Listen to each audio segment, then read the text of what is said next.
Hello friends and student graduate और उपसर channel आपको स्वागत।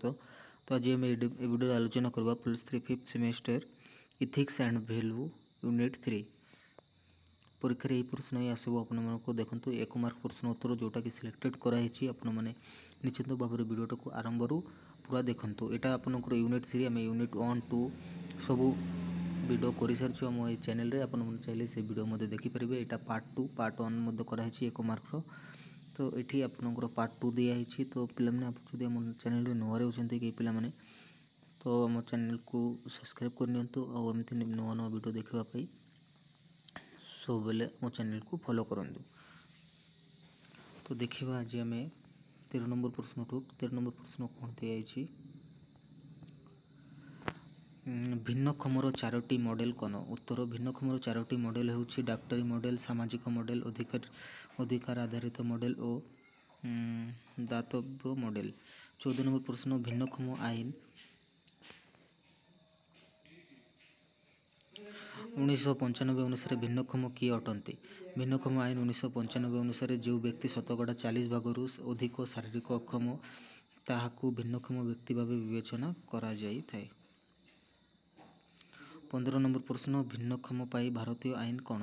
भारत में भिन्नक्षम पाई 1987 मानसिक स्वास्थ्य आईन, 1992 भारतीय पूर्वाभास परिषद आईन और 2000 जातीय ट्रस्ट आईन प्रचलित रही। 16 नंबर प्रश्न भारत में भिन्नक्षम मानक दि जाइथिबा केतक सुविधा कौन। उत्तर भारत में भिन्नक्षम मानक उच्च शिक्षा और सरकारी चाकरी रे संरक्षण, जमिया बंटन रे संरक्षण और भिन्नक्षम भत्ता सह भिन्नक्षम संरक्षण आदि सुविधा मिली थाए। 17 नंबर प्रश्न भिन्नक्षम व्यक्तिविशेष अधिकार गुड़िक कौन। भिन्नक्षम व्यक्तिविशेष माने धंदामूलक तालीम, पूर्णवास योजनार सुजोग, स्थानित सेवा, चिकित्सा सेवा, भिन्नक्षम सरंजाम सेवा आदि अधिकार हासिल करिथांती।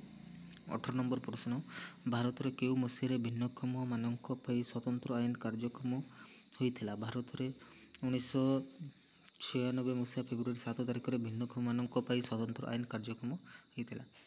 पिला माने वीडियोटा जदि भल लागुछ तो वीडियो को लाइक कर दियंतु और चैनल नुआ रे सब्सक्राइब कर दियंतु। 19 नंबर प्रश्न देखो भारत में 1 नंबर दानकारी व्यक्ति किए अटंती।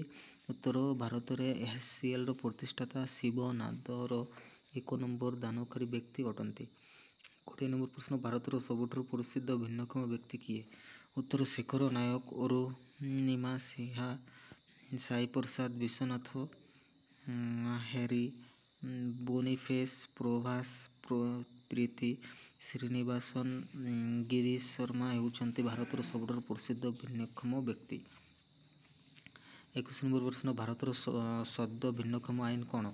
उत्तर भारत सद्य 1995 भिन्नक्षम आईन को बदलाई भिन्नक्षम अधिकार उपर मिलित जातीय सम्मेलन निष्पत्ति दस्तखत कर ग्रहण करियछि।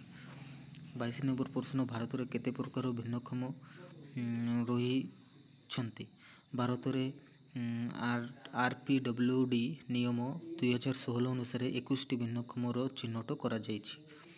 23 नंबर प्रश्न भारत में प्रमुख भिन्नक्षमता कौन। उत्तर भारत में प्रमुख भिन्नक्षमता गुड़िक होउछि अंधत्व, कुष्ठरोग, श्रवण और दृष्टि शक्ति दुर्बलता, लोकोमोटर भिन्नक्षमता, मानसिक रोग इत्यादि। 24 नंबर प्रश्न सबुठ साधारण प्रकार भिन्नक्षम कौन। उत्तर जन्नित शिशु और वृद्ध व्यक्ति विशेष को सबुठ साधारण प्रकार भिन्नक्षम कहुए। तापर 25 नंबर प्रश्न भारत भिन्नक्षम नृत्य शिल्पी किए अटंती। भारत में लोकप्रिय शास्त्रीय नृत्य शिल्पी सुधा चंद्रन भिन्नक्षम नृत्य शिल्प भाव ख्याति हासिल करथिले। 26 नंबर प्रश्न अच्छी भारत सबुठ सफल भिन्नक्षम व्यक्ति किए। तो आम आलोचना करवा पार्ट 3 जे भारत सबुठ सफल भिन्नक्षम व्यक्ति किए।